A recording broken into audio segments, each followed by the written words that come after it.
1991 was one of the best and most prolific years in popular music history.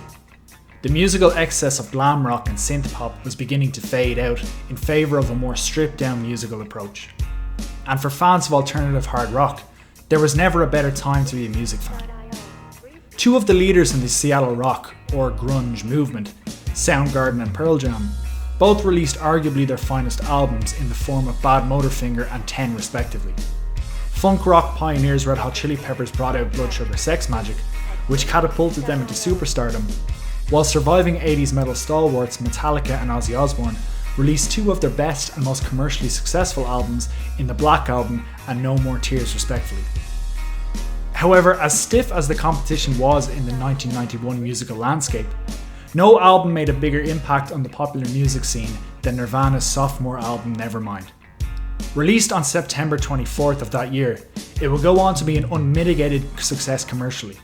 But that's not even half of the story. Nevermind didn't just define the era in which it came out. In many ways it moulded it in its own image.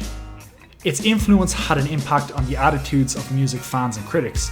It altered rock fashion, it changed the very aesthetic of the alternative rock music sound, presentation, and how it was marketed. It utterly penetrated the zeitgeist of popular culture. But the question is how, and, more importantly, why?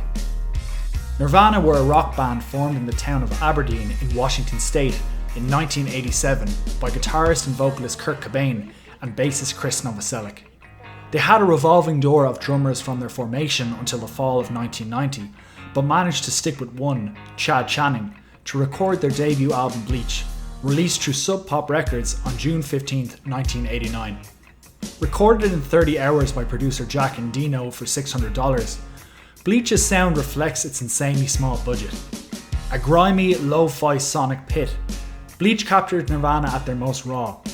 It also captured them at their most primitive, as none of the songs on Bleach approached the dynamic range or compositional maturity of any found on Nevermind. Even the album's standout track, About a Girl, a song that still sounds great today as it did back then, maintains the same sonic range from start to finish, and it doesn't ebb and flow like so many tracks on their next album would. Bleach also wears the band's earliest influences more prominently on its sleeve than any of their other releases, a common thing for many young bands still trying to find their sound early on. Listening back, I was amazed to hear the prominence of its heavy metal, hardcore and punk rock influences. Artists such as the Melvins, Black Flag and Sonic Youth. They would later go on to absorb elements of these genres in conjunction with their own originality to form the cohesive milieu that would become the Nirvana sound. In April of 1990, Nirvana entered Smart Studios in Madison, Wisconsin, where they tracked 8 songs in 5 days. 5 of these tracks would end up on Nevermind, namely Breed, Stay Away, Polly, In Bloom and Lithium, some with different working titles at the time. Vig remarked in the VH1 Classic Albums documentary that the songs they recorded were, quote, heads and tails better crafted than the ones on Bleach. And he was right. No song on Bleach had the dynamic range or craftsmanship of Lithium, the pop sensibility of In Bloom, or the muscle of Stay Away. And this isn't necessarily a knock on Bleach, it's just that these tracks that would go on to form the basis of Nevermind were a few evolutionary steps beyond them in terms of songwriting, dynamics, performance and, in a year's time, production. These recordings would also be the last ones to feature drummer Chad Channing. Chad was a solid, if somewhat rudimentary drummer. He was a fine drummer for an album like Bleach. But for Cobain, whose ambition and vision belied his apathetic demeanour, he was never fully satisfied with his performance behind the kit. Therefore, Chad was fired, and the search for a new drummer began. In September of 1990, the band hired Dave Grohl, who was the drummer for hardcore punk outfit Scream. Grohl's contribution to the band cannot be overstated. Cobain was the genius behind Nirvana as its songwriter and visionary, there's no doubt about that. However, in terms of pure mastery of one's instrument, Grohl was streets ahead of both Kurt and Chris, who were adequate musicians, but far from virtuosos. Grohl of course would go on to front the band The Foo Fighters, and while he's a fine guitar player, you sometimes forget just how awesome he was behind the kit. So impressive was he that after hiring him, Kurt called Butch Vig up on the phone and proclaimed that they had just hired the greatest drummer in the world. Butch, who'd been in the industry as a producer and musician in his own right for a while, reacted to the news with a cynical eye roll, but would soon come to agree with Kurt upon hearing the drummer perform in the studio. As Chris put it in an interview with Entertainment Weekly, there was an evolution when Dave joined the band that was a cosmic leap. Between September of 1990 and May of 1991, Cobain would write the remaining songs that would appear on Nevermind, while the group as a whole would rehearse rigorously. They also signed to a major label, Geffen Records. Now, much has been made of Nirvana's punk rock ethos and their non-conformity, but this has always been a point of contention for me as a fan. It has been the goal of every aspiring musician and band to get signed to a major label and reach a large audience, particularly in the pre-internet era. The band's apathetic stance in interviews towards the Geffen deal, as well as their insistence to return to a more stripped-back sound on later albums, always struck me as disingenuous. I always felt like if they just gotten on with it and said nothing, that few would have begrudged them or even given a damn about it. However, I think the band, particularly Kurt and to a lesser extent Chris, felt insecure about sullying their anti-establishment image, while Cobain grew to resent the increasingly casual audience that comes naturally with a band's growing popularity. However, to suggest that the band were coerced into signing with Geffen is ridiculous. The offers came flooding in, and Nirvana were more than happy to take advantage. Anyway, Nirvana entered Sound City Studios in Van Nuys, California on May 2nd, 1991, with a fresh batch of tunes to begin recording their second album. Sound City Studios is famous for two things: its legendary acoustics for recording drum tracks and the Nev 8028 soundboard, which was a huge focal point of the 2013 Sound City documentary, which was directed by Dave Grohl himself, who, a few years later, actually bought the legendary soundboard. Sound City also had an impressive roster of bands and artists who recorded there. Prior to laying down the bones of their sophomore effort, the studio had hosted the likes of Neil Young, Elton John, Fleetwood Mac, Rick Springfield, Oreo Speedwagon, Pat Benatar, and Guns N' Roses, among others. One of the last songs written and rehearsed for the album was eventual lead single, Smells Like Teen Spirit. Speaking to Entertainment Weekly, Butch Vig recalled hearing the song for the first time, saying, "I think the first thing they played me was Teen Spirit, and I was just floored. It was so good, I just remember getting up and sweating and trying to act cool. I just said, play it again, but I was thinking, holy shit, that was amazing." It's hard to know where to begin unpacking Nevermind from an analytical perspective, but I guess Smells Like Teen Spirit is as good a place as any. The opening track was actually released as a single on September 10th, 1991, 14 days before Nevermind came out. Much like the album itself, Teen Spirit was not quite the overnight success it can appear to be in hindsight. In the era of instant social media gratification, it's hard to imagine a time when radio, MTV video rotation, and word of mouth could gradually transform the fortunes of an aspiring rock band. But that's exactly what happened with Smells Like Teen Spirit, as it topped the rock charts and peaked amazingly at number 6 on the Billboard Hot 100 on November 24th, over 2 months after its initial release. I'll go over the commercial and cultural impact of Teen Spirit and Nevermind as a whole at the end of the video, but for now, let's just focus on the music itself. The track opens up with 4 bars of Cobain playing through the song's main riff twice with a clean guitar tone, before Grohl's pounding snare shots on the 3rd bar, counting Chris on himself and signal Cobain to hit the distortion pedal as the song's main motif kicks into high gear.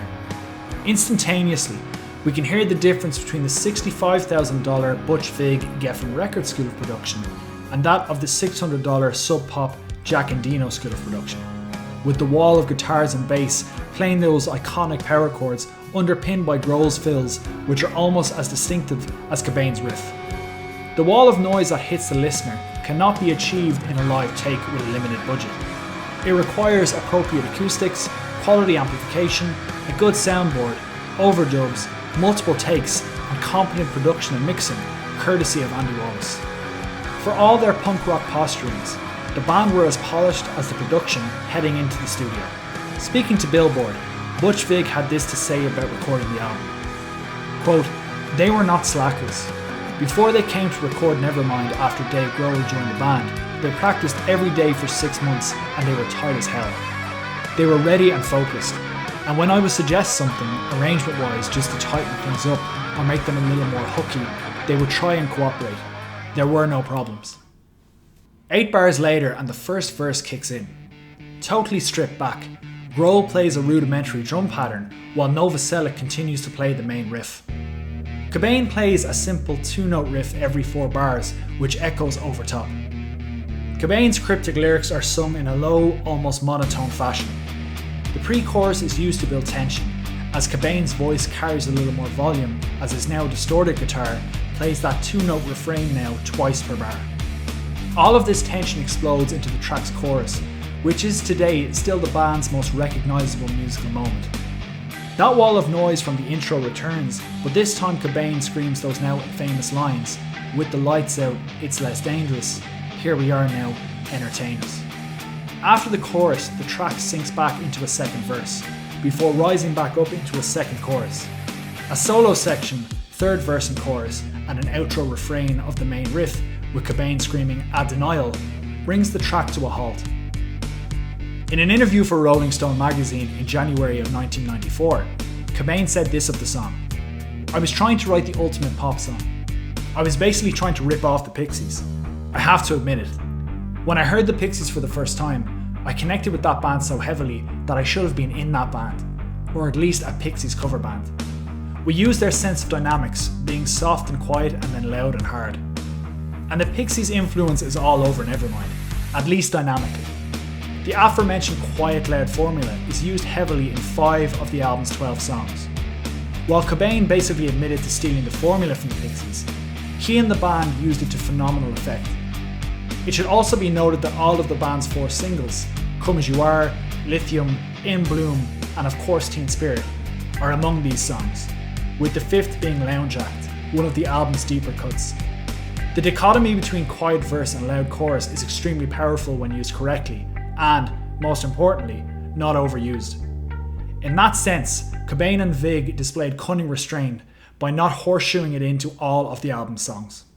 Speaking of Vig, his talent and experience on the other side of the recording booth was the zeitgeist for many of the tricks and practices which gave Nevermind its full and powerful sound.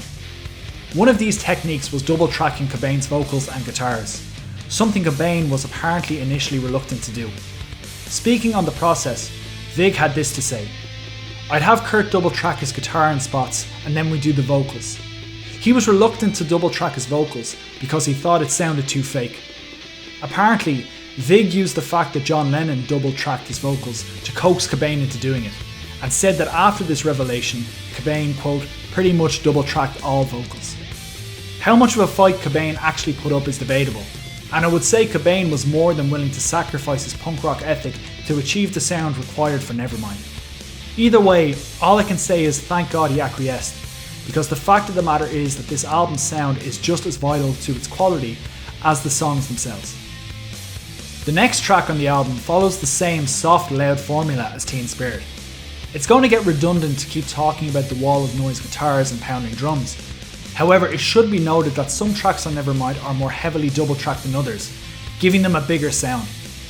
In Bloom is one of the most grandiose songs on the album from a production point of view. The intro riff, another collection of power chords, absolutely screams out of the speakers, with drum fills populating the spaces between the sustained chords. The drumming on this song is among the best on the album from a compositional standpoint. Credit where credit is due, the drum riffs for this song were originally created by Chad Channing, as evidenced by the Smart Studio sessions. And even though Grohl's execution is significantly more powerful and precise than Chad's, you have to give Channing credit for coming up with the most memorable drum beats on the album. There are 3 guitar riffs in this song, all based around the key of B-flat minor. These riffs, which all start on the B-flat power chord, are among the strongest on the whole album. They manage to have a loose, swinging feel to them while also having offbeat chord changes that are precisely executed. These riffs also utilise interesting power chord note progressions, jumping 5.5 steps on the fretboard 1 minute before moving chromatically with half note chordal steps the next. This is also the first song where the rhythm section really comes into its own as a cohesive unit, separate from Cobain's prominent guitar and vocal performances. This is most apparent during the chorus. A sustained riff cycling simply between 2 power chords it leaves a ton of room sonically for Novoselic's bass and Grohl's drums to take over. During the first portion of the chorus, Novoselic's bass takes center stage, weaving, as many great bass lines do, between Cobain's sustained power chords, moving up and down the scale, using slides and skipping strings, while Grohl's drums rise with military snare fills during the chorus's second half. This is also one of the best choruses on the entire album from a vocal point of view. Melodically, it's very simple, with a repetitive vocal motif repeating twice over during each of the song's 3 choruses. It's simple but exquisitely catchy, and thanks to the double tracking and Grohl's high harmonies, has a timeless rock quality to it. This is where I begin to justify my assertion that Nevermind is, at its core, a wonderfully crafted collection of pop songs. They may be veiled in overdrive, screaming, and a pounding rhythm section, but make no mistake about it, as much as the group tried to pose as nihilistic punk rockers, and as much as Cobain tried to wear his Black Flag and Pixies influences in his awful strangled vocal delivery and atonal guitar solos, his Beatles and ABBA influences were intricately woven into these compositions' very DNA. Butch Vig was acutely aware of this. When talking about his approach in the studio when handling Kurt's compositions, he noted that, quote, Kurt wanted the record to sound heavy, because he knew the songs were really poppy, really hooky. He wanted to create a dichotomy between pop and rock. And Dave Grohl, when speaking about crafting melodies for the songs on Nevermind, stated that we wanted them to be almost like children's songs. We would tell people that they were intended to be as simple as possible. It might seem like I'm spending more time talking about In Bloom than Teen Spirit, and aside from the fact that everything that can be said about Teen Spirit has already been said, for me, Teen Spirit isn't even one of the stronger songs on the record. Out of the 12 songs on Nevermind, I honestly don't think it would crack my own personal top 6. This has nothing to do with the fact that it has been overplayed. I'm not one of those guys that deliberately sides with an album's deeper cuts for the sake of being contrary. In fact, when I look at my favourite albums, I think that the artists and record companies' single selections are on the money more often than not. A fine example of this is Metallica's Black Album. Released only a month before Nevermind, when it came to picking 5 songs to release as singles, I think the group picked the 5 best tracks on the entire album. Even still, I think Teen Spirit is a great song, and it's just a testament to what a truly amazing collection of songs Nevermind is. You know, that for me, it's not even one of the album's standout moments. Anyway, while the vocal melodies on In Bloom are simplistic and easy to understand, what aren't are the album's lyrics. Cobain is known for his cryptic lyricism. This may indeed be another lingering Pixies influence, as their songs can be quite vague lyrically also. Very few Nirvana songs, including the ones found on Nevermind, have a definitive subject matter. In fact, aside from Polly, which was about the abduction and sexual assault of a 14-year-old girl in Tacoma, Washington, and Lounge Act, which is clearly about infidelity and jealousy, there are no songs on Nevermind that can be clearly allocated a specific subject.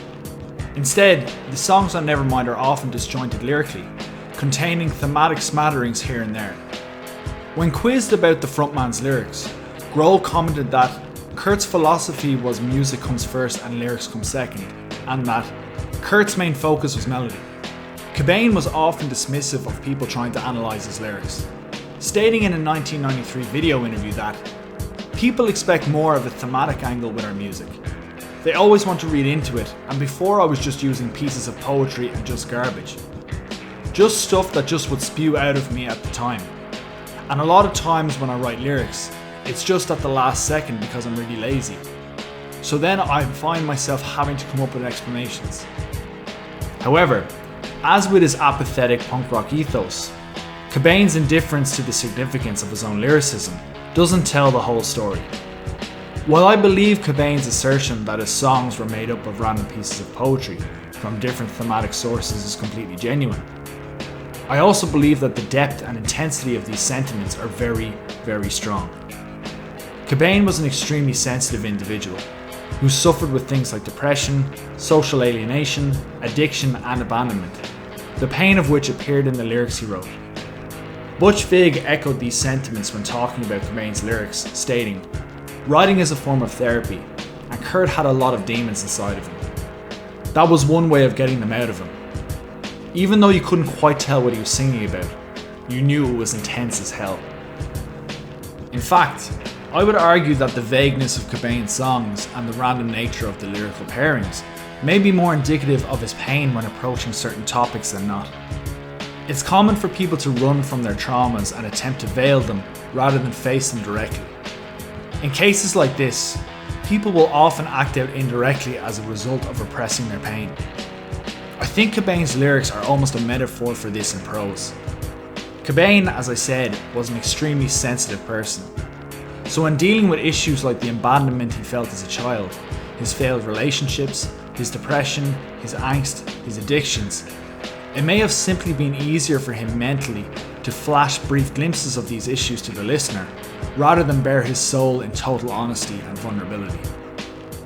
Even still, after analysing the lyrics, I found 4 common themes that pop up in various different songs: sex, firearms, social alienation and abandonment, and depression. The first one, sex, may be one of those subjects that doesn't automatically come to mind when you think of Nevermind, as Cobain became synonymous with the other 3, especially following his death. However, sex is all over this album. It is the most prevalent theme on Nevermind and can be found in the lyrics of literally more than half of its songs. On In Bloom, 6 of the verse's 8 lines allude to sexual activity. Cobain sings, "Spring is here again, reproductive glands. We can have some more, nature is a whore. Bruises on the fruit, tender age and bloom." The lyrics are more animalistic in nature, like Cobain's potential sexual partner is going into heat as the spring comes in and the flowers start to bloom. Even the album's 4th track, Breed, has implications of primitive mating in its name. In the chorus, Cobain screams, "I don't mean to stare, we don't have to breed," almost like he's a dog that has to restrain himself. The references to sex and teen spirit are much less overt, with Cobain screaming about his libido at the end of a stanza, which seems to make little sense whatsoever. Other lines like, "I know a dirty word" and "I forgot just why I taste, I guess it makes me smile," could be interpreted as sexual, although there's no real way of knowing that for sure. There are many other songs on the album that deal with the theme of sex, including the next track, which we'll look at a little later. However, before we move on, there's one other theme that pops up in the album's first 3 songs, and that's firearms. Now, hindsight is always 2020, and it will be easy to simply state that Kurt singing about guns on Nevermind was a clear foreshadowing of his eventual suicide. Oh, and just a quick side note here, I did a video on the life of Lane Staley which ruffled a few feathers. Principal among the grievances was one sentence I said where I stated that Cobain committed suicide. Now, if you believe that Cobain was murdered or that there was some grand conspiracy behind his death, that's fair enough. I respect everyone's opinion and wholly believe in one's right to freedom of speech and the right to disagree with one's statement. However, Cobain's official cause of death was suicide, and I happen to believe it. So just keep that in mind before you fire in all caps and light up the comment section. It's not that I really care about the negative comments, it's just that you'd be wasting your own time. So anyway, back to the point at hand. Cobain has admitted in many interviews that he suffered from depression pretty much his whole life. He first began experiencing these feelings after his parents' divorce, saying, "I had a really good childhood up until I was 9. Then a classic case of divorce really affected me." These feelings, which already underlined his personality, were exacerbated by substance abuse and chronic stomach pains he suffered from. Speaking about these issues in an MTV interview, Cobain stated, "I was in pain for so long that I didn't care if I was in a band. I didn't care if I was alive. So I thought I should take some drugs, because I felt like a junkie every day." So the fact that Cobain was a depressive is pretty much beyond dispute. However, the extent of Cobain's depression and the existence of any kind of suicidal tendencies at this particular juncture of his life is, frankly, total conjecture. That said, the fact that the first lyric out of Cobain's mouth on the album's opener is "load up on guns" is interesting to note. The gun-related lyricism of In Bloom is much more straightforward, as it is widely believed that the subject of the chorus, which includes the lyrics "and he likes to shoot his gun," is Dylan Carlson, the founder of post-rock ambient group Earth and one of Cobain's best friends. In fact, it was Carlson who sold Cobain the gun that he ultimately used to kill himself. So with one oblique reference to guns in Teen Spirit, and an alleged reference to a friend, not himself, in Bloom, there seems to be no link to Cobain's suppression and the prevalence of firearms in the lyrics thus far.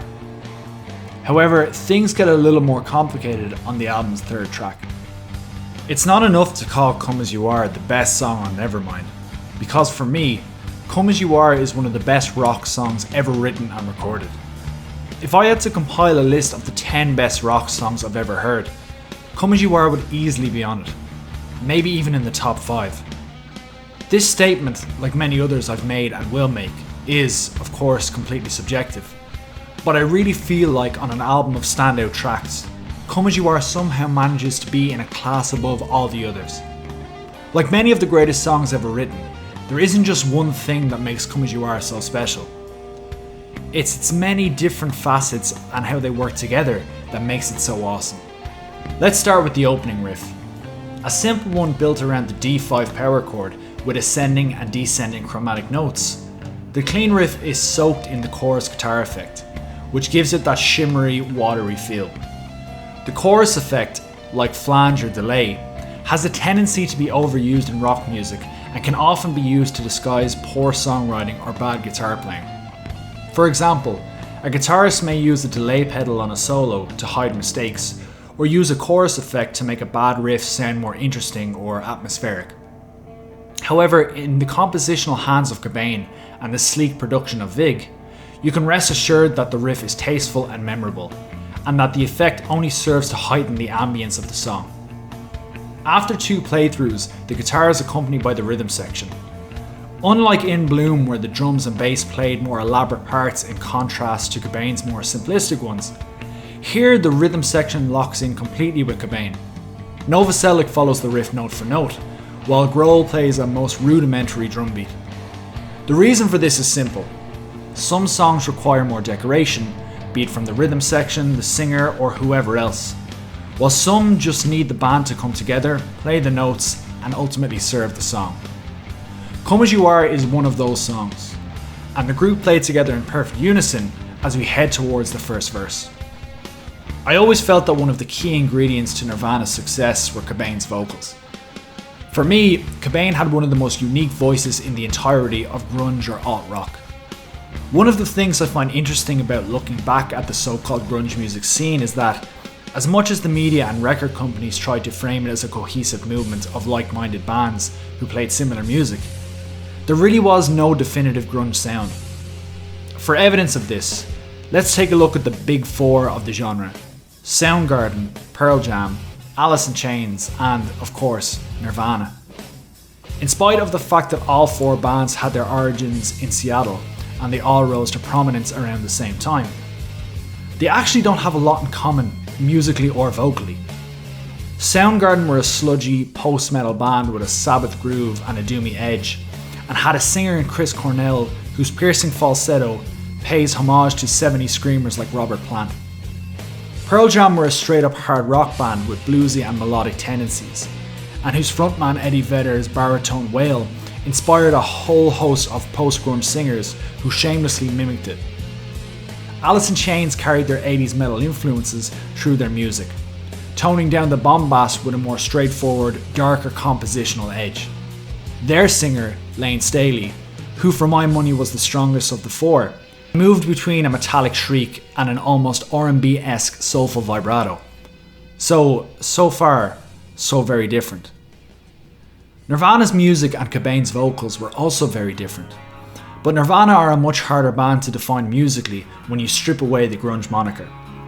The 3 members of Nirvana most frequently refer to themselves as punk rock, and while many of the band's 3/4 less structured songs, including some found on Nevermind such as Breed and Lounge Jack, borrowed the stripped-back, raw, anti-virtuoso playing of the genre, that doesn't nearly begin to tell the whole story. The punk, hardcore and sludge rock bands that influenced Nirvana like Black Flag and the Melvins almost never utilised musical dynamics or much melody. The Pixies used it, but while the Pixies shared a sense of melody with Nirvana, their louder moments remained within the confines of that late 80s fuzzy garage rock tone. while Nirvana utilised the clarity and bigness of a well-produced heavy metal guitar tone. And while the aggressive and doomy noise of metal pioneers Black Sabbath and sludge metal favourites the Melvins surely influenced Cobain's writing and playing, he never adopted the right-hand palm muting, intricate riffing, growling or straightforward lyricism of these groups into his music. Dynamics aside, surely Mudhoney's Mark Arm is as close to a vocal equivalent to Cobain as you can get. This would be true had Nirvana never released another album after Bleach. However, the melodies and range quickly outgrew Arms on this record. And these melodies and harmonies bring us back to the Beatles, right? One of Cobain's earliest influences. Some of the melodies and chord choices can surely be attributed to Lennon's late Beatles era writing. Perhaps, but their voices sound nothing alike. Structurally, there isn't really a whole lot connecting Lennon or even McCartney's composing to Cobain's.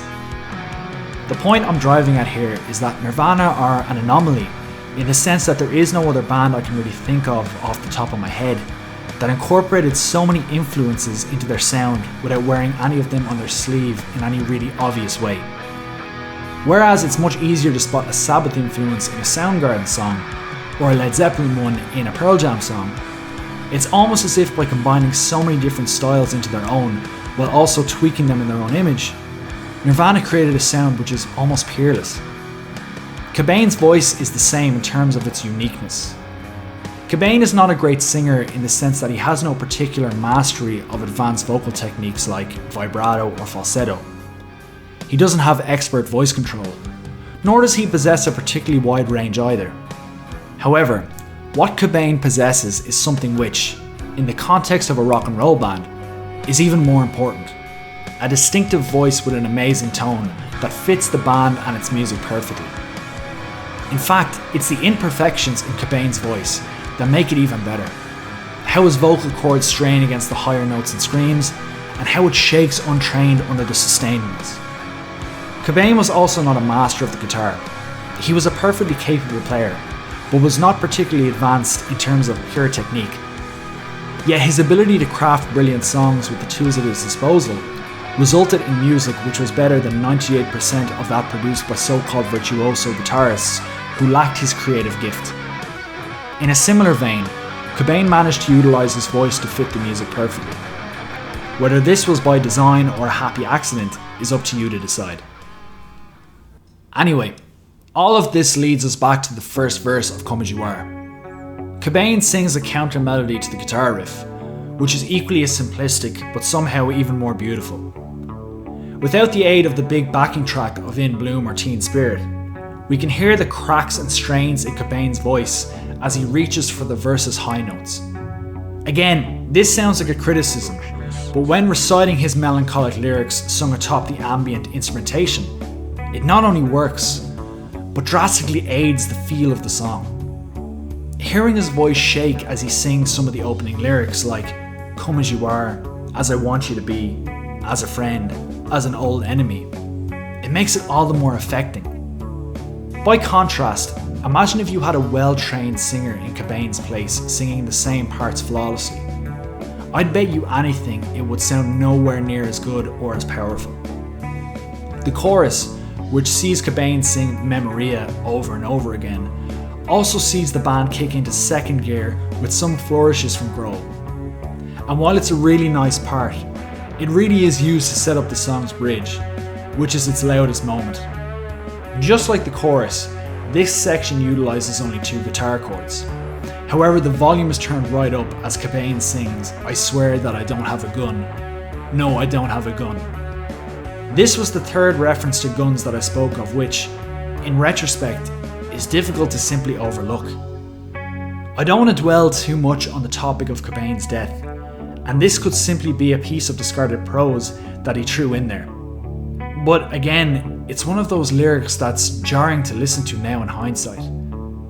Whether it is of any real significance or not, it does vibe well with the rest of the song's melancholic lyrics, which deal with the third of the album's themes, and that's social alienation and abandonment. Cobain seems to be lamenting the change of a partner or a friend, as he implores him or her to simply come as they are, as both a friend and an enemy. These lyrics bring to mind two of Cobain's most famous quotes whenever I hear them, and those are, "A friend is just a known enemy," and "I'd rather be hated for who I am than loved for who I am not."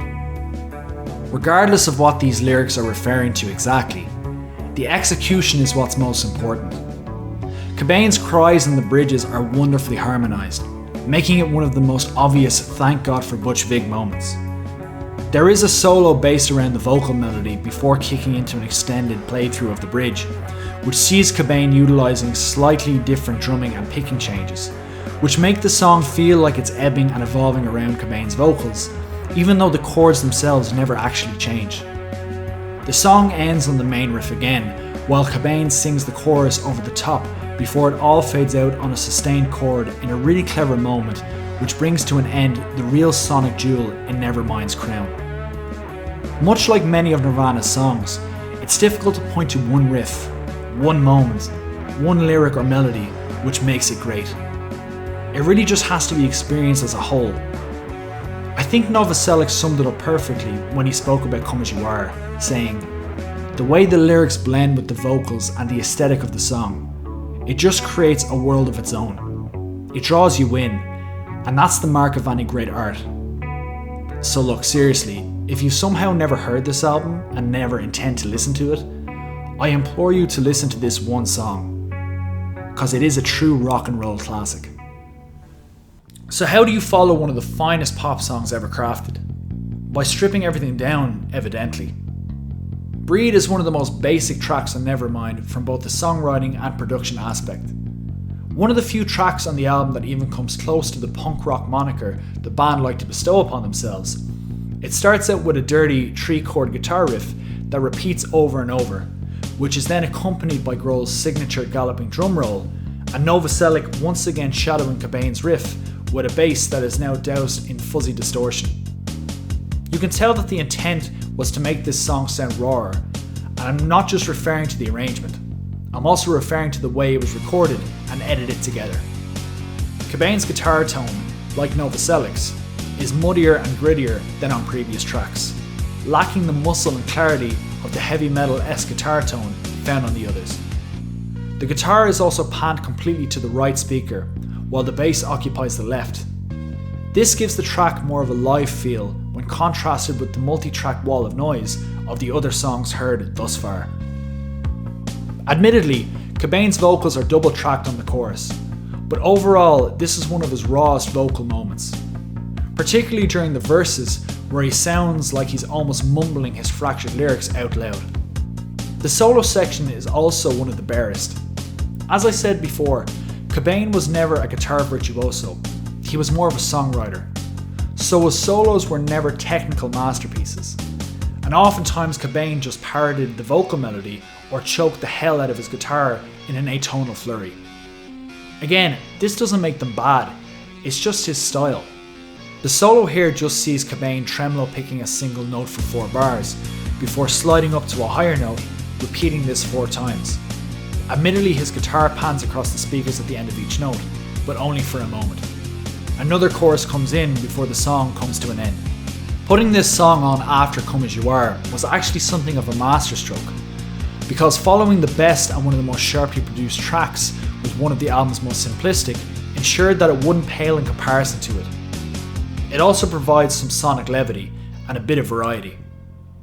I've always been curious as to how bands and producers decide on the track order for an album, and although I have no way of knowing how they ordered Nevermind, I have to believe that putting Breed here was a calculated decision. Most importantly of all though, is that Breed is a very good song. Even though it lacks the polish of the other tracks, the riff is catchy and the chorus has that hooky, sing-songy quality of the album's other good tracks. I wonder if the decision to record the track the way that they did was a Cobain idea or something Vig did to appease his punk rock posturings and his resistance, or feigned resistance depending on what you believe, to certain studio techniques. But either way, it works because the core song is good and the raw production is handled masterfully, meaning that it not only serves the song, but doesn't stick out in an egregious or negative way. Next up is Lithium, the song that would go on to be the 3rd single off the album. It is perhaps the best example of Nirvana's quiet, loud dynamic heard on Nevermind. It's also one of the album's strongest tracks, and it opens up with perhaps the cleverest riff on the entire record. As basic of a guitar player as Cobain was, he had a unique tone and style that gives his playing that signature Cobain sound. The riff is made up of 7 chords, with the D chord being played twice. The first thing to note is how Cobain plays these chords. Some are hit once, some are played as broken chords, some are lightly palm muted with downstrokes, and some are strummed openly in full voice. This is obviously a feel thing rather than a compositional thing.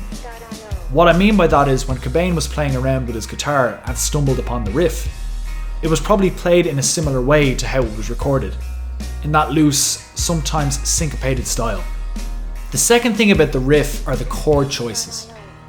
I talked about the unique chord selection during the In Bloom verse riff, and Lithium also utilises some interesting chords. Firstly, the riff is played in D major and utilises all major chords. The first half of the riff uses only the chords of the scale, with no chromaticism at all. However, the second half of the riff is very chromatic, introducing a B flat and C chord which, if you were to play the notes of the riff in order of their pitch, means that there are 4 back-to-back half-step chords. What's amazing is that the riff doesn't sound overly cheery or overly atonal. When you utilise so many major chords, usually it sounds very uplifting and vivacious. However, and maybe it's because of the lyrics, Lithium doesn't come across that way at all. It doesn't sound dark or brooding either, it just sort of sounds like what it is. And what it is a really, really great riff. A lot of this can be attributed to the fact that Cobain was not classically trained.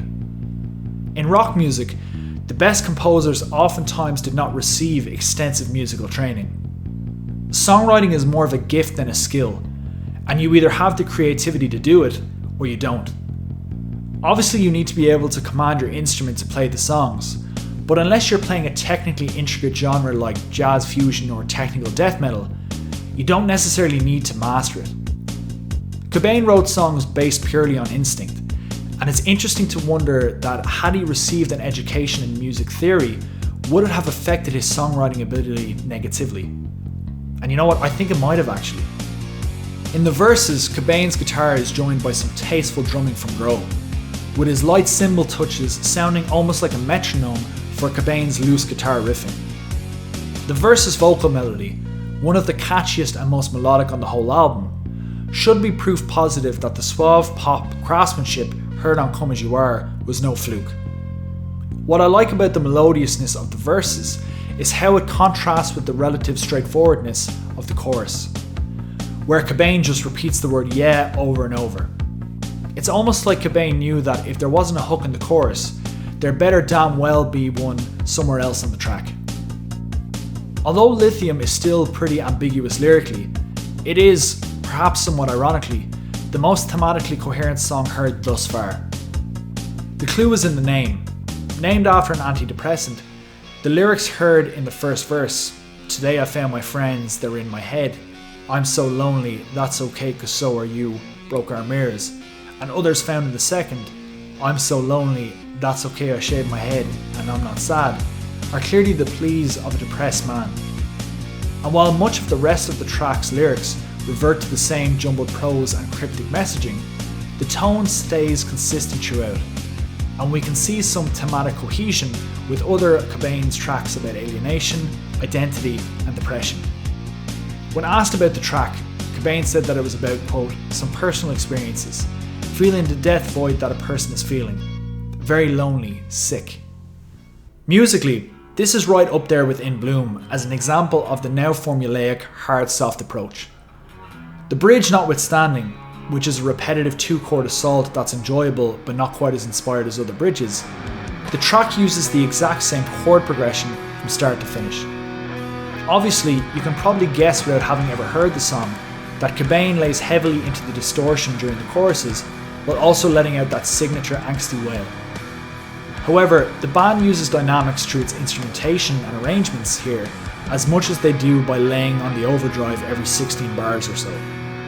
As I said, in the verse we only hear Cobain and Grohl. However, in the second verse, Novoselic comes in with a nice descending bass line that complements Cobain's ascending riff nicely. In the third verse, we only hear the rhythm section for the most part, with Cobain sporadically punctuating it with single notes and chord stabs. This is one of those tracks where Novoselic is allowed room to weave in and out of the drums and the guitar. His bass lines are clever and melodically appealing. During the bridge section in particular, Novoselic moves all over the fretboard, making this section much more interesting than it would have been had he simply shadowed Kurt's riffs again. Track 6 is up next, and it's another winner. By far the most sonically bare song on the entire album, Polly is the second of 3 songs that could subjectively be considered a ballad, the first being Come As You Are, and the second being the album's final track. It's also the only song to be lifted straight from the Smart Studio sessions and put on the album as is. In fact, the only drums heard on the track, lone cymbal crashes played at the beginning of its 3 choruses, are played by Chad Channing. There isn't much to analyse about this track, to be completely honest.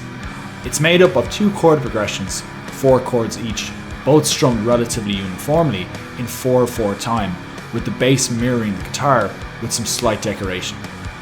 Lyrically, the song was inspired by the real-life kidnapping and torture of a 14-year-old girl in Tacoma, Washington. Referred to as Polly in the track, Cobain uses the part metaphor to somewhat conceal the gruesome reality of the crime. Lyrics like "Let me clip your dirty wings," "Got some rope, haven't told," and "Polly wants a cracker, I think I should get off her first, I think she wants some water to put out the blowtorch," are pretty haunting when you know what the subject matter is.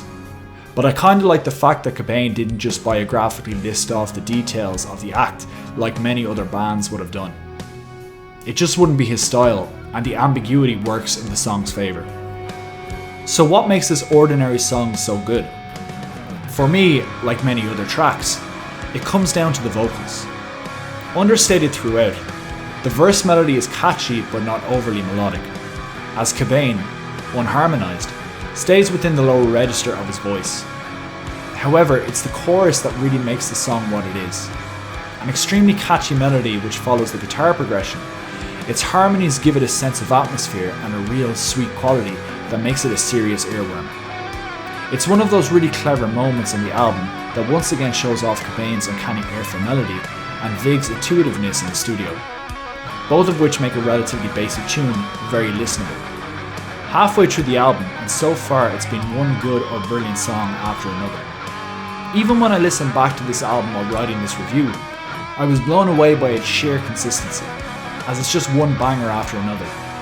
For reference, I heard Nevermind for the first time almost 2 decades ago, so the fact that it still blows me, and millions of other longtime music fans for that matter, away is a testament to its excellence. So if you had been listening to it for the first time track by track, you'd be forgiven for thinking that Nevermind is a perfect album, or as close to perfect as popular music can be. And you'd almost be right. Almost. To say that I dislike Territorial Pissings is not a strong enough statement. I absolutely hate Territorial Pissings. I hate how it was written, I hate how it was performed, I hate how it was produced, I hate how it was engineered. I hate what it stands for, or more aptly, what it pretends to stand for.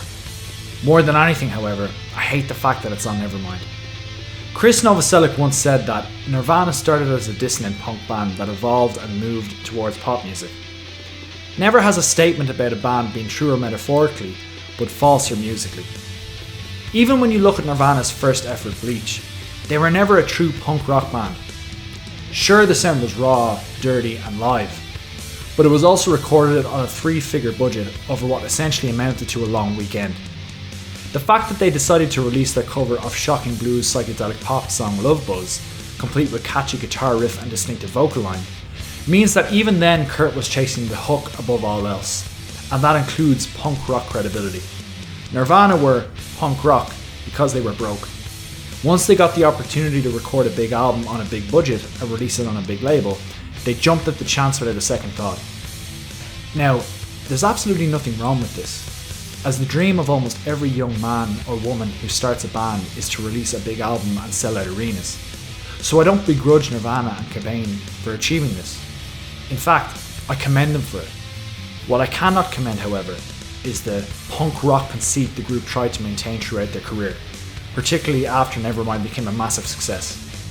Speaking about the job sound engineer Andy Wallace did on Nevermind, Cobain said this to his biographer Michael Azerrad: "It's such a perfect mixture of cleanness and nice, candy-ass production.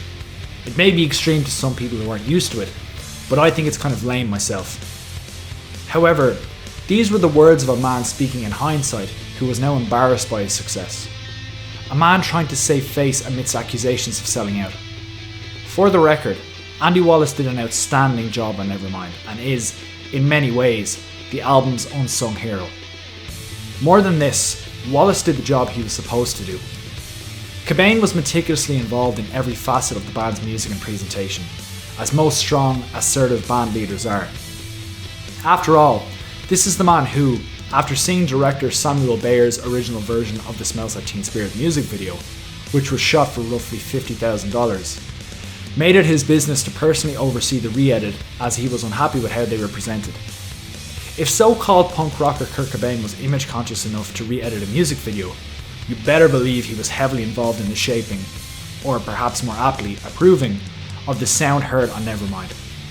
And had there been an issue with its final mix, the smart money is on Cobain getting his way and having it changed. Again, there is nothing morally wrong with either approach. If you want to create a big rock album on par sonically with giants like Def Leppard and Aerosmith, there's nothing wrong with that, as long as the songs are good. Conversely, if you want to keep things lo-fi and low budget for the sake of some arbitrary punk rock credibility, then fair play to you. Personally, I love the sound on Nevermind and think it sounds better than any of the band's other albums, as well as having far superior songs. No disrespect to In Utero, which is a great album and another I'd love to review one day. That said, I could tolerate Nirvana making a second Bleach or a precursor to the raw In Utero. What I cannot stand though is hypocrisy. And this is what this song represents to me. It's the sound of Cobain having his cake and eating it too. He acquiesced to double tracking his vocals. He layered guitar atop guitar to create that muscular, radio-friendly sound. He set out to make an album filled with pop melodies and catchy hooks. Territorial Pissings sounds like Butch Vig, who often commented on Cobain's in-studio mood swings, allowing him to record a quote punk rock track so he could still claim his allegiance to the genre. Sure, 11 of the 12 tracks on Nevermind are polished to near perfection and were built from the ground up to be blared in arenas, all the way from front to back where the merchandise would be flying off the shelves. But we're still a street-smart punk rock band, man. It starts out with Novoselic screeching the opening lines of the Youngbloods' utopian anthem Get Together. Ah yeah, Chris, the most punk rock out of all three members of the band. And that's spelled P-U-N-K-K or A-W-W-K by the way. Strangling the lines in what I can only imagine was a vain attempt at irony. Instead, it comes across as what Nirvana were at their worst when speaking of themselves and their music. Pretentious and disingenuous. What's pretentious is Cobain plugging his guitar directly into the soundboard so it sounds like it was recorded on a turn of the 20th century phonogram. What's also pretentious are lyrical gems like "Never met a wise man, if so it's a woman," proving that Cobain was stronger when he stuck to his cryptic poetry than when he was trying to make some kind of profound point. If maintaining their anti-establishment edge was so important, then why didn't they release this masterpiece as a single? Why did they opt for the anthematic teen spirit, the ambient Come As You Are, the catchy Lithium and the powerful In Bloom? Why did they let it languish in the middle of the album where people can just skip past it? Cobain was a genius composer. His bandmates were capable musicians, particularly Grohl who, for what it's worth, retains his crushing power on this track and puts in a hell of a performance, although not enough to save it.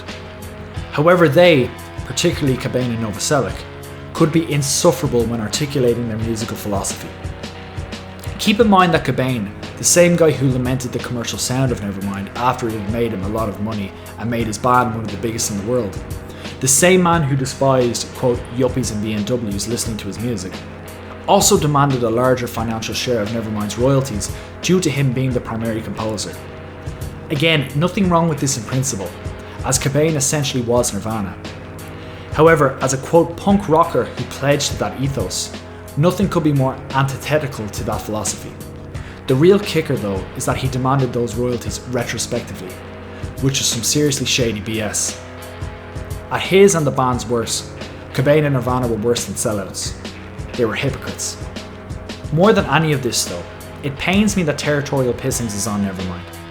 It annoys me hourly and it annoys me on principle. I know I could just create a playlist and exclude it, but it still irritates me that Polly doesn't directly lead into Drain You. I just wish that Vig had sacked up, grabbed Cobain by the scruff of the neck and told him that there was no way in hell they were putting this track on what was otherwise a masterpiece of an album. Anyway, after the pseudo-intellectual musical disaster that is Territorial Pissings comes to a merciful end, the quality picks right back up with Drain You, the track that should have started off side 2 of Nevermind. I realised that I was starting to sound redundant talking about certain elements of Nevermind's musicality. However, there are some changes to the album's second half. For one, the loud soft dynamic is basically absent here, as most of the remaining songs stay sonically consistent from start to finish. Interlude aside, Drain You is no exception. Containing one of the catchiest riffs, Cobain delivers yet another catchy vocal here, as well as his deliciously harmonised choruses. Grohl's drums are just as strong here too. During the verses, Grohl delivers one of the best drum riffs, which is just as memorable as the ones played on the guitar. The way he bridges the verses and choruses is also fantastic, slowing down at the beginning of the chorus to give it extra oomph while delivering yet another signature roll between chorus and verse to keep the momentum going. Drain You was also the most painstakingly produced track on the whole album, and Vig had Cobain record 5 separate guitar tracks playing the same riffs because he felt like it didn't sound big enough with 4 or fewer. Again, I know Vig has claimed that he tricked Cobain into recording these guitar parts by coming up with excuses like they were out of tune, but given the fact that we're talking about 5 tracks performed using 3 different amps with 3 different tones, I can't help but raise an eyebrow at this explanation. Regardless of how he did it, the track sounds amazing, and Cobain's guitars were sufficiently big and bold enough to withstand perhaps Grohl's finest percussive assault on Nevermind. The aforementioned interlude is a mixture of high-pitched guitar overdubs, feedback, rumbling drum and bass, and a variety of toys and sound effects, meshed together expertly by Andy Wallace to create an eerie soundscape which Novoselic called Nevermind's Bohemian Rhapsody moment. Personally, I wouldn't go that far, but it's still a cool, trippy moment. Lyrically, it is rumoured to be, as many of the other songs are, about Kurt's ex-girlfriend Toni Vale, whom he broke up with not too long before recording Nevermind, and it is one of the first prominent examples of Cobain combining infantile imagery with sexual lyricism. Now, I don't quite know what to read into this, and you can go a number of ways with it. You could argue that there's almost a fetishistic infantilization at play here. The chorus, which hears Kurt sing, "Chew your meat for you, pass it back and forth, in a passionate kiss, from my mouth to yours, I like you," as well as the opening lyrics, "One baby to another says I'm lucky to have met you," could potentially support this. However, this is complete conjecture, and I honestly don't care to know anything about Cobain's sexual proclivities. Frankly, they're none of my business.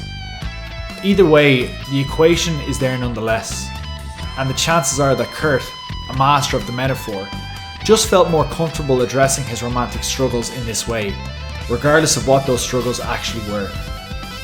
Meanwhile, lyrics describing yellow water travelling through tubes to end up in someone's infection and poison apples could be seen as either a reference to STIs or a toxic relationship, while the concept of draining someone, romantically or platonically, is pretty universal and relatable. No matter what you read into it, Drain You picks right back up where Polly left off with another great track, and is one of Nevermind's loudest and catchiest moments. One of the interesting things about Drain You is the emergence of lyrical cohesion. It's rife with metaphor, sure, but unlike many of the previous tracks, it doesn't take repeated listening and a combing through of its lyrics to hear where Cobain is coming from and to get a general gist of what he's singing about. That brings us to Lounge Act. When I started re-listening to Nevermind recently and began trying to make sense of Cobain's lyrics, Lounge Act immediately stuck out to me. It's about a jilted lover who suspects that his partner has been cheating on him. That's it. That's what the song's about. No analysis required, little metaphor to sift through. When I listen to Nevermind now from start to finish, it's almost weird listening to Lounge Act from a lyrical perspective, because it's just so blunt and autobiographical. Kurt sings in the first verse and chorus, "Truth, Covered in security, I can't let you smother me. I liked it but it couldn't work. I've got this friend, you see, who makes me feel like I wanted more than I could steal. I'll go out of my way to prove I still smell her on you. That one line in particular, I've got this friend you see, is so conversational in nature that it's actually shocking to hear after 8 tracks of Tender Ages in Bloom and Polly having her wings clipped. When Kurt frankly states, I'll keep fighting jealousy until it's effing gone in the second verse, it's almost humorous simply due to the contrast. Does that make it better or worse than other material on Nevermind? Well, as with the other tracks, that really comes down to the music and the melodies. Starting with a slick bass line aptly performed by Novoselic, but probably composed by Cobain. It's joined by a simple 3-chord riff and an understated drum pattern, while Cobain lists off his grievances with one of the album's most straightforward vocal deliveries. Lounge Act may be one of the smartest tracks on Nevermind, and what I mean by that is that musically it's packaged together so neatly. The group clicks together from the get-go and the train keeps running at a good pace until the track ends. The thing about Lounge Act is that it doesn't really distinguish itself. Neither the verse or the chorus vocal melodies stand out on an album full of catchy hooks. The riffs aren't as memorable as others found on the record, and Grohl's drumming is fine, but there are no riffs here that can really compare to In Bloom or Drain You behind the kit. The bass lines here are really nice in fairness. However, when you take the song as a whole and try to assess its overall quality, they kind of get lost in the shuffle. And not that Lounge Act is a bad song, it really isn't. It's a good song. A good song that continues being good from start to finish. No highs or lows or deviations, it's just a solid rock song, with an oddly cheery chorus and bitter lyrics. What is notable about Lounge Act, however, is the song's dynamics. Now, I know I said that none of the songs on side 2 utilise the soft hard technique, but Lounge Act is the exception. However, while other songs on the album use the tension and release effect of a quiet verse and loud chorus, rinse and repeat, Lounge Act rambles through its first 2 verses and choruses, with Cobain singing in his lower register, accompanied by one guitar. However, by the final verse and chorus, new distorted guitars are introduced. Grohl adds additional muscle to his drumming, Novoselic adds more melisma to his bass line, and Cobain screams his way all the way to the end of the song. It's just interesting that Lounge Act is the only song on the album that builds the tension from the beginning of the song, continues building it, and then releases it all at the end. The next track, Stay Away, puts the foot back on the gas immediately. Beginning with the rhythm section containing a thunderous drum roll from Grohl and yet another solo bass line from Chris, once Cobain's guitars kick in, we're introduced to what might be the heaviest moment on the album. The verses here are a kind of hard rock call and response between the bass and guitar and between Cobain's own vocal tracks, with Kurt's lower register spouting in monotone lines like "Monkey see, monkey do, I'd rather be dead than cool," while every line, which ends in rhyme, is answered with the distant screech of "I don't know why." What's so interesting about these verses is that Kurt's voice during the lower deliveries sounds completely different than any other of his vocal tracks on the whole album. So much so that when I first heard this song sometime in the early 2000s, I was convinced it was actually Dave Grohl singing it. I'm not sure why it has a different tone than the other tracks, but it works regardless. What's absolutely clear, however, is that it is Cobain singing on those giant choruses. Very simplistic, the guitar rifles off those punk rock chord progressions as Grohl beats the hell out of his drums and Cobain screams, "Stay, stay away." What's amazing is that even this moment is catchy, again proving that even when Cobain is trying to be raw and unhinged, he cannot escape his innate pop sensibilities. A bridge section which features more free-flowing bass work from Novoselic, he really is all over side 2. Brings us to a final chorus where the band crashes to a halt underneath Grohl's rolling drums and a pile of feedback. To me, Stay Away and Lounge Act are to side 2 what Breed is to side 1. In the sense that while Breed sits between classics Come As You Are and Lithium, so too do these 2 tracks sit between The Great Drain You and the even better penultimate track. Although I would argue that as a song, Breed is a touch better than either of them. Again, neither Lounge Act or Stay Away are bad songs, and there are probably 1,000 alternative rock bands out there that would have killed to have written or recorded either of them. On a lesser album, either song could potentially have been a single, and that just speaks volumes of the overall quality of Nevermind, that both of them don't quite measure up to the rest of the material.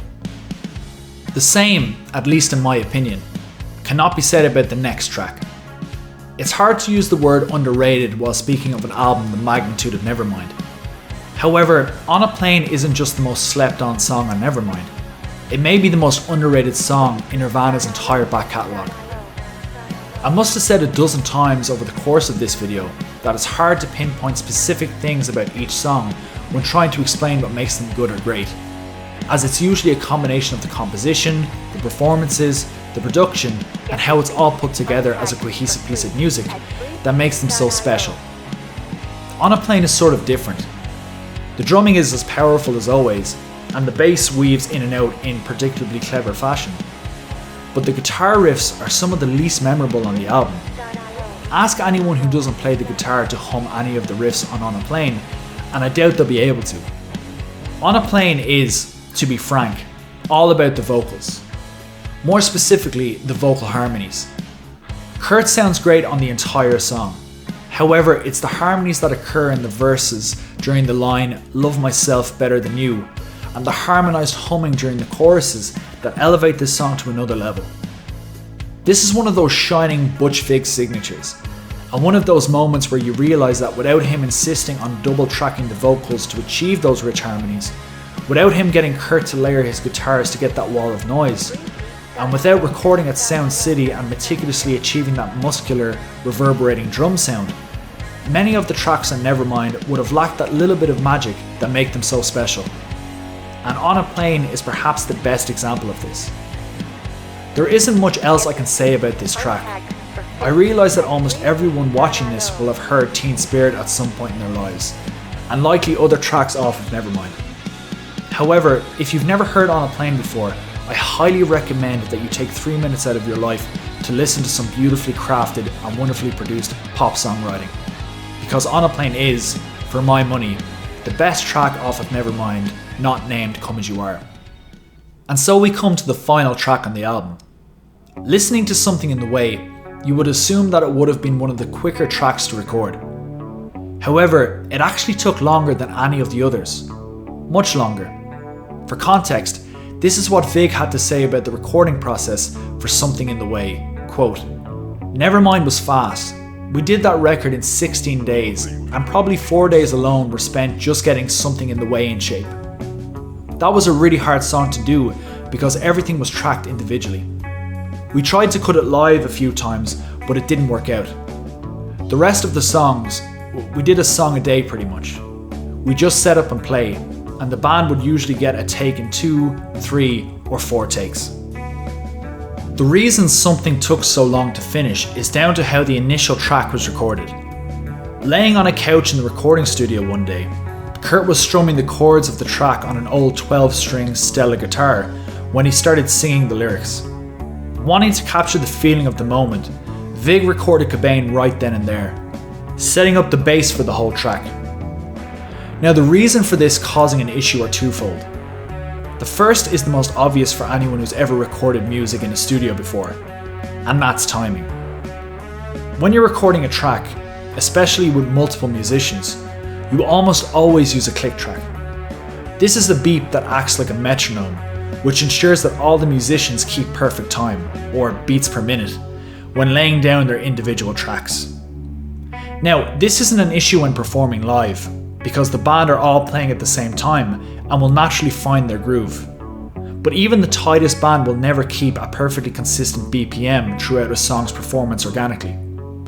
So, being human, when Cobain laid down the first track without a click to keep him in check, his timing, naturally, was not consistent.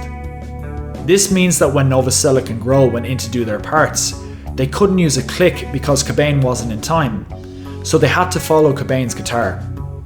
Live, this is relatively easy for a band to do, although in the studio, it's very difficult, especially for a drummer. The second challenge was the fact that the guitar was out of tune. Not to the point where it sounded awful, but enough that it would clash in violent dissonance with a tuned bass. This means that Novoselic had to tune his bass to match Cobain's guitar. This also proved challenging for Kurt Canning, the cellist they brought in to play on the track. Something in the Way is the most depressing and atmospheric song on the album. Its lyrics, which legend has it detail the time in Cobain's adolescence when he lived under a bridge in Aberdeen, although this has been dismissed by some as just a rumour, with many believing that this was just an example of Cobain capturing the essence of an emotion through metaphor. Either way, it deals with the subject of depression and alienation more strongly than any other track on the album. Actually, you know what? Come to think of it, it may not even be the lyrics. It may just be the way Cobain delivers them. The way Cobain moans the eponymous chorus. Something in the Way, on paper, could be about anything. However, when heard mumbled over the repetitive, melancholic 2-chord progression, the vibe comes through clear as day. When I think of the tragedy of Cobain's life, this is always the song that comes to mind. So I think it's appropriate that it closes his magnum opus. And sure, there is technically a 13th track on Nevermind, a rambling mess of noise rock that kicks in roughly 10 minutes after Something in the Way ends as a hidden track, which is one of those 90s phenomenons that could only occur in the age of the compact disc. But it doesn't appear on the album's track list, so I'm not going to acknowledge it here. And when you hear Cobain's voice softly fade out along with the echo of the cello and the cymbals, that's how you'll want to remember Nevermind ending too. I could spend another hour talking about the cultural impact of Nevermind, which, mercifully, I'm not going to do here. And while I'd rather focus solely on the music, I would be remiss not to mention it at least in brief. Nevermind was released on September 24th, 1991, debuting on the Billboard charts at 144, with Geffen initially pressing less than 50,000 copies of the album for North American retail. Its first single, Teen Spirit, which was released 2 weeks prior to Nevermind, began receiving heavy rotation on radio and MTV. Over time, it became their most requested video, the hype and popularity of which meant that the song eventually peaked at number 6 on the Billboard 100. A huge achievement for a hard rock single. What was even more impressive was when Nevermind eventually reached number 1 on the Billboard album charts on January 11th, 1992. Aside from this being a feat that very few artists in history have accomplished, it should also be noted that at this time, bands like Nirvana simply did not have number 1 records, never mind top 10 or even top 50. What's more, in order to achieve the number 1 spot, they knocked Michael Jackson's Dangerous off the top spot. For context, in the early 90s, Michael Jackson was the biggest act in music by far and a cultural icon. At this point, Nevermind was selling 300,000 copies a week.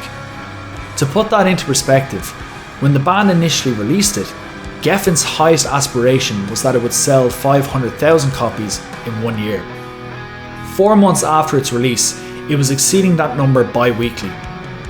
As of recording, Nevermind has sold 30 million copies worldwide, making it one of the best-selling albums of all time. However, it was the cultural impact of Nevermind that really cemented its legacy. Released while America was embroiled in the Gulf War and a financial recession, the excess and optimism of the 80s had waned, and it was beginning to show in its music. The synth of new wave and hairspray of glam metal was becoming stale to the ears of a more jaded youth audience, and would die a death before re-emerging in the 2000s. In the meantime, something had to fill that void. In that respect, Nirvana were the right band at the right time, and Cobain was the frontman that the youth of America, and the rest of the Western world quite frankly, could relate to. And Nevermind quickly became their Bible. This in turn made Kurt a cultural icon and celebrity. Nirvana's peers flourished while countless imitators emerged to capitalise on the popularity of the so-called Seattle sound. Vogue magazine had an entire issue dedicated to grunge fashion, posing models in the ripped jeans and flannel of the working class Northwestern American. And Cobain became one of the most recognisable musicians on the planet. I'm not going to talk anymore about the fallout from Nevermind, the downfall of Kurt and the demise of the genre, as it doesn't really pertain to how good of an album Nevermind is, so I'll end this video talking about the music. Whether taken in the context of grunge, 90s rock, or popular music as a whole, Nevermind stands among the pantheon of classic albums. Nevermind is one of those rare albums that immediately after listening to it, you're completely sure of its greatness. It's one of those rare, near-perfect albums where almost every song is great. Aside from my personal feelings about Territorial Pissings, even the quote weaker tracks like Lounge Act and Stay Away are really good and very listenable. It's one of those albums where almost any song could have been a single. Almost any song could make a case as being your personal favourite, and there are few, if any, you would want to skip through when listening back over it. Simply put, Nevermind is one of the finest examples of pop songwriting funneled through a rock lens ever produced, and one of the strongest collections of songs you'll ever come across, period.